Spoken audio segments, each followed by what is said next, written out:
सत्येंद्र, अगर आवाज अब तक पहुंच रही है तो तस्वीरें दिखाइए। लगातार आंसू गैस के गोले दागे जा रहे हैं इस वक्त। देखिए अर्पिता, बिल्कुल हालात एकदम चिंताजनक बने हुए हैं, स्थिति तनावपूर्ण बन गई है। जिस बात का सुबह से डर था, जिस बात का अंदेशा था, आखिरकार वही हुआ। पुलिस और प्रदर्शनकारियों में मुठभेड़ हुई है। तस्वीरें मैं एक बार फिर से आपको दिखाता हूं। ये देखिए, ये पूरा घग्गर नदी का इलाका है और हाईवे के दोनों तरफ ये नेशनल हाईवे 44 है, जो दिल्ली, अंबाला, अमृतसर यानी कि पूरे उत्तर भारत की लाइफलाइन इस नेशनल हाईवे 44 को कह सकते हैं। और ये फिलहाल एक इंटरनेशनल बॉर्डर की तरह नजर आ रहा है। यहाँ से अगर मैं दिखाना शुरू करूँ, आप देखिए रैपिड एक्शन बीएसएफ के जवान आपको दिखाई देते हैं। इसकी तरफ कैमरे को थोड़ा सा पैन करता जाऊं तो वो सामने बिल्डिंग आपको दिखाई दे रही है, घग्गर नदी का किनारा आपको दिखाई दे रहा है। हर जगह पर पैरामिलिट्री फोर्सेज के जवान दिखाई दे रहे हैं और इन जवानों ने अभी एक्शन लिया और सैकड़ों की तादाद में यहाँ पर आंसू गैस के गोले दागे गए हैं। गन से भी वो गोले दागे गए हैं। इसके अलावा ड्रोन से भी जो है आंसू गैस के गोले दागे गए हैं। और एक बार फिर से ये हालात यहाँ पर जिसका डर था वैसे बने हुए हैं। प्रदर्शनकारी और पुलिस फिलहाल आमने सामने यहाँ पर डटे हुए हैं और कोशिशें की जा रही है कि स्थिति को किसी तरीके से संभाला जा सके। और यहाँ पर लगातार जो है हालात बिगड़ते हुए नजर आ रहे हैं और जो लगातार एक डर ये बना हुआ था कि जो किसानों का जत्था है अगर वो पहुंच जाए, क्योंकि उस जत्थे में 450 से ज़्यादा ट्रैक्टर ट्रॉलियां हैं और एक ट्रैक्टर ट्रॉली में 10 लोग भी हैं, तो 4,500-5 हज़ार की संख्या बन जाती है और हजारों की तादाद में लोग यहाँ पर पहले से ही मौजूद हैं। तो कुल मिलाकर स्थिति को टालने की कोशिश की गई, लेकिन हालात बिगड़ रहे हैं। और अब जिस तरीके से एक बार ये गतिरोध शुरू हो चुका है, तो इसको अगर नियंत्रण भी करने की कोशिश की जाए तो उसमें काफ़ी टाइम लगेगा। जिस तरीके से यहाँ पर हालातों को संभालने की कोशिश की जा रही है, वो हालात और बिगड़ते जा रहे हैं, क्योंकि जो जत्था आ रहा है उसमें किसानों के लीडर्स हैं। अगर किसान लीडर्स यहाँ पर हों तो एक वार्ता हो सकती है, एक बातचीत हो सकती है, एक संदेश वहाँ तक पहुँचाया जा सकता है। लेकिन फतेहगढ़ साहिब से जो जत्था चला था वो अभी तक यहाँ पर नहीं पहुँचा है। और यहाँ पर लगातार पुलिस की तरफ से जिस तरीके से ये देखिए, जहाँ पर भी नज़र जाती है ये आंसू गैस के ये टीयर सेल बिखरे हुए पड़े हैं। यहाँ पर चारों तरफ ये टीयर सेल नज़र आ रहे हैं। और यहाँ पर मैं खुद अपनी भी बात करूं तो यहाँ पर खड़े होकर सांस लेने में इतनी तकलीफ हो रही थी कि बोलना बड़ा मुश्किल हो रहा है। आंखें जो हैं लाल हो गई हैं। और यहाँ पर ये देखिए लगातार चारों तरफ वो तस्वीरें हमने आपको दिखाई किस तरीके से पुलिस की तरफ से लगातार आंसू गैस के जो है सेल यहाँ पर फेंके गए। तो सुबह से एक चिंता बनी हुई थी, एक तनाव बना हुआ था कि ये हालात बिगड़ ना जाएं। और अब कहीं ना कहीं इस पूरे मामले पर एक गतिरोध बन गया है। तो जो एक मध्यस्थता वाला पॉइंट है वो कहीं ना कहीं अब कम होता हुआ नजर आ रहा है। और ये तस्वीरें एक बार फिर से मैं आपको दिखा रहा हूँ कि हजारों की तादाद में किसान यहाँ पर मौजूद हैं। और अभी वो जत्था जो फतेहगढ़ साहिब से चला था, जिसकी अगुवाई स्वर्ण सिंह पंधेर कर रहे हैं किसान नेता। हालांकि उन्होंने ये कहा था कि हम शांतिपूर्वक बिना किसी हिंसा के दिल्ली जाना चाहते हैं और सरकार कश्मीर बॉर्डर की तरह यहाँ पर हालात ना पैदा करे। उन्होंने बाकायदा 10 बजे जो फतेहगढ़ साहिब से जत्था चलना था उससे पहले एक प्रेस कॉन्फ्रेंस की और प्रेस कॉन्फ्रेंस में उन्होंने वादा भी किया कि हम बिल्कुल शांति व्यवस्था बनाए रखेंगे और हम सिर्फ दिल्ली जाना चाहते हैं, हमारी मांगे हैं। हालांकि जब उनसे ये भी पूछा गया कि क्या अभी कोई गुंजाइश बनी है किसी तरह के समझौते की, किसी तरह की नेगोशिएशन की, तो उन्होंने कहा हमें अभी भी इंतजार है, अगर सरकार बुलाती है तो हम जाकर इस पर जो है बात कर सकते हैं और इस आंदोलन को रोका जा सकता है। लेकिन जो उनकी मांगे हैं वो एक बार मैं फिर से बता रहा हूं। कृषि बिल जो है, कृषि बिल के समय पर यह कहा जा रहा है कि आश्वासन दिए गए थे और सबसे बड़ी मांग है एमएसपी।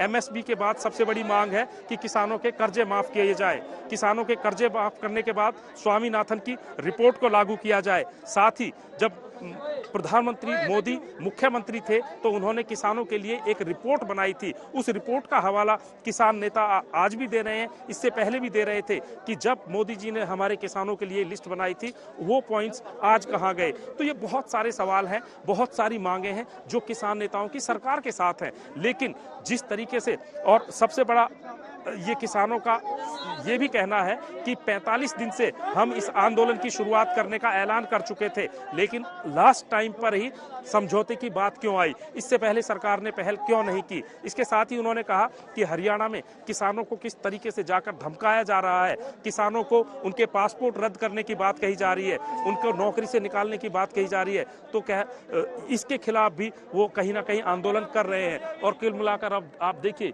यहाँ पर हालात एक बार कहीं ना कहीं बिगड़ते हुए नजर आ रहे हैं। हजारों की तादाद में लोग यहाँ पर पहुंचे हैं और स्थिति एक बार फिर से उसी हालात पर आ गई है जहां से टीयर गैस छोड़ने की शुरुआत हुई थी। और जिस तरीके से ये प्रोटेस्ट अब आगे बढ़ रहा है, लगता है एक बार फिर से पुलिस ने एक्शन लेने शुरू कर दिया। देखिए एक बार फिर से जो है आंसू गैस छोड़ने की तैयारी पुलिस कर रही है और जैसे ही ये टीयर गैस के सेल दागे जाते हैं, ये प्रदर्शनकारी पीछे हट जाते हैं और उसके बाद जैसे ही हालात नॉर्मल होते हैं फिर आगे बढ़ाते हैं। एक बार फिर से लग रहा है कि ये जो माहौल है ये फिलहाल थमने का नाम नहीं ले रहा है और जिस तरीके से हालात बने हुए हैं वो स्थिति कहीं ना कहीं अपने आप में एक चिंताजनक स्थिति है और एक बेहद तनावपूर्ण माहौल है। और इस पूरे प्रसंग की भी बात करें तो आप देखिए आज चंडीगढ़ से लेकर दिल्ली तक, आप इसमें सिर्फ हरियाणा पंजाब की ही बात ना करें, दिल्ली भी परेशान है। दिल्ली में भी जो है कहीं ट्रैफिक जाम है और कहीं पुलिस को भारी बैरिकेडिंग करनी पड़ रही है। और हरियाणा की ही बात करें तो हरियाणा में सिर्फ शंभू बॉर्डर नहीं है, 3 बॉर्डर हैं। एक घनौरी बॉर्डर है, इसके अलावा डबवाली बॉर्डर है, वहां से भी किसानों ने ऐलान किया हुआ है कि वो उस रास्ते से भी वो जो है दिल्ली कूच करेंगे। और तकरीबन जो इंटेलिजेंस की रिपोर्ट है 15,000 किसान ये कहा गया था और यहाँ फतेहगढ़ साहिब से 450 ट्रॉलियां इस तरफ आई हैं। और स्वर्ण सिंह पंधेर जो कि किसान नेता हैं, उन्होंने सरकार से मांग की थी कि हम शांतिपूर्वक एक अपना मार्च निकालना चाहते हैं, किसानों की मांगे हैं और उन मांगों के संदर्भ में वो सरकार से शांतिपूर्वक माहौल में बात करना चाहते हैं। लेकिन यहाँ पर हालात क्या बने हैं वो तस्वीरें आप देख सकते हैं। लगातार यहाँ पर जो है गतिरोध अभी भी बरकरार है और अभी भी हालात जो है संभलने का नाम नहीं ले रहे हैं। एक बार फिर से दिखा देते हैं वो तस्वीर उस वक्त की जब आंसू गैस का इस्तेमाल यहां पर हुआ, जब भारी तादाद में लोग आगे बढ़ने की कोशिश करते नजर आए, बैरिकेड तोड़ते हुए नजर आए, उसके बाद पुलिस को वहां आंसू गैस के गोले दागने पड़े। देखिए यहां पर लगातार टीयर गैस के गोले छोड़े जा रहे हैं। तस्वीरें आप देख सकती हैं किस तरह का माहौल यहां पर बना हुआ है। यहां पर हजारों की तादाद में लोग आ गए थे और उनको तितर बतर करने के लिए पुलिस ने लगातार टीयर गैस के गोले छोड़े हैं। और यहाँ पर मैं तस्वीरें दिखा रहा हूँ, आप देखिए हरियाणा पुलिस के जवान जो वहां पर तैनात थे उन्होंने इन पर लगातार टीयर गैस के गोले अभी छोड़े हैं। और ये तस्वीरें देखिए, यहाँ पर हजारों की तादाद में लोग मौजूद थे, लेकिन जैसे ही टीयर सेल यहाँ पर फेंके गए लोग तितर बितर हो गए हैं। कुल मिलाकर जिस गतिरोध और टकराव की बात कही जा रही थी वो यहाँ पर थमने का नाम नहीं ले रहा है और जमकर पुलिस और किसानों के बीच में यहाँ पर टकराव हुआ है। और ये देखिए लगातार ये देखिए तस्वीरें, लगातार आंसू गैस के गोले यहाँ पर फेंके जा रहे हैं।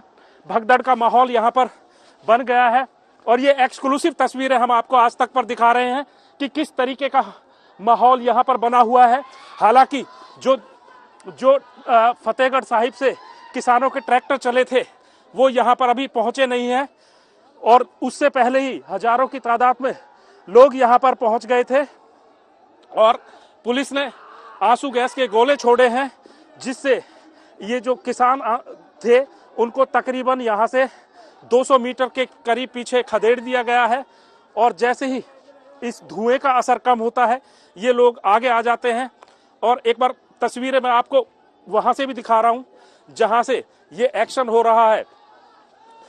घग्गर नदी के ऊपर बना हुआ ये हाईवे है और हाईवे के दोनों तरफ जो आने और जाने का रास्ता है उसको पुलिस ने ब्लॉक कर रखा है और लगातार पुलिस यहां से चेतावनी जारी कर रही थी माइक से और लोगों को पीछे हटने के लिए कहा जा रहा था।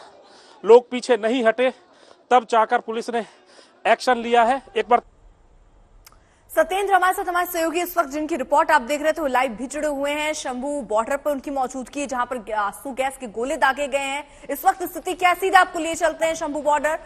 सत्येंद्र एक बार फिर से तस्वीरें दिखाई क्योंकि एक बार फिर से तैयारी आंसू गैस छोड़ने की थी। देखिए बिल्कुल माहौल वही लगातार बन रहा है और वही जो है नारेबाजी हो रही है। और ये देखिए ड्रोन, अब की बार ड्रोन से जो है टीयर गैस के सेल छोड़े जा रहे हैं। ड्रोन आसमान में आ चुका है, हालांकि पुलिस भी तैयार है। लगातार यहाँ पर हालात तनावपूर्ण बने हुए हैं और ये देखिए बड़ा भारी हुजूम यहाँ पर उमड़कर आ गया है और इस भीड़ को कंट्रोल करने के लिए पुलिस लगातार टीयर गैस के गोले छोड़ रही थी। यहाँ पर भी देखिए जिस जगह पर मैं मौजूद हूँ किस तरह के यहाँ पर टीयर गैस सेल फेंके गए हैं। और यह यहाँ पर इस आसपास की जगह की भी बात करें तो बड़ी तादाद में यहाँ पर जो है टीयर गैस सेल का इस्तेमाल हुआ है। शायद इतने बड़े बड़े दंगे कवर किए होंगे, इतने टीयर गैस सेल नहीं छोड़े गए। और ये देखिए ये ड्रोन है, जो इस ड्रोन से लगातार ड्रोन से भी टीयर गैस सेल फेंके जा रहे हैं। तो यहाँ पर कहीं ना कहीं स्थिति उस चरम पर चली गई है जहां पर एक समझौते की गुंजाइश कम होती जा रही है। हालांकि प्रेस कॉन्फ्रेंस में स्वर्ण सिंह पंधेर जो कि किसान नेता हैं, उन्होंने कहा था कि उन्हें अभी भी इंतजार है, अगर सरकार कोई बात करना चाहती है तो वो तैयार है। लेकिन यहां पर जिस तरीके से अब गतिरोध बना है, लग रहा है कि बातचीत की जो उम्मीद थी वो लगातार अब कम होती जा रही है। और चूंकि अभी सबसे बड़ा इंतजार उस जत्थे का है जो यहाँ पर पहुंचने वाला है और उस जत्थे में उस समय पर अनुमान के मुताबिक 5000 लोग थे, लेकिन जैसे ही ये खबरें फैलती हैं ये भीड़ लगातार बढ़ जाती है और यहाँ पर एक एक करके हजारों लोग जिस तरीके से जुटे हैं, लग ऐसा रहा है कि उस जत्थे के साथ भी अब जो 5000 की उम्मीद थी वो भीड़ बढ़ सकती है। तो हालात कहीं ना कहीं बेकाबू होते हुए यहाँ पर नजर आ रहे हैं। नारेबाजी एक बार फिर से यहाँ पर शुरू हुई है और पुलिस एक बार फिर से एक्शन लेगी।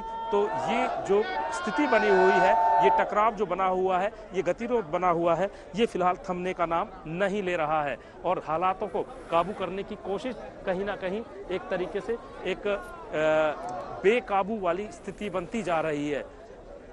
जो कि किसान नेता कोई यहाँ पर मौजूद नहीं है जो पुलिस या फिर प्रशासनिक अधिकारियों से बात कर सके। ये भी कहा गया था कि जब स्वर्ण सिंह पंधेर यहाँ पर पहुंचेंगे तो सबसे पहले वो पुलिस के साथ वार्ता करने की कोशिश करेंगे, उनसे एक पैसेज मांगेंगे, उनसे कहेंगे कि हमें जो है आगे जाना दिया जाए और उस दौरान कोई बात हो सकती थी, किसी तरह की चर्चा हो सकती थी, सुलह का समझौता निकल सकता था।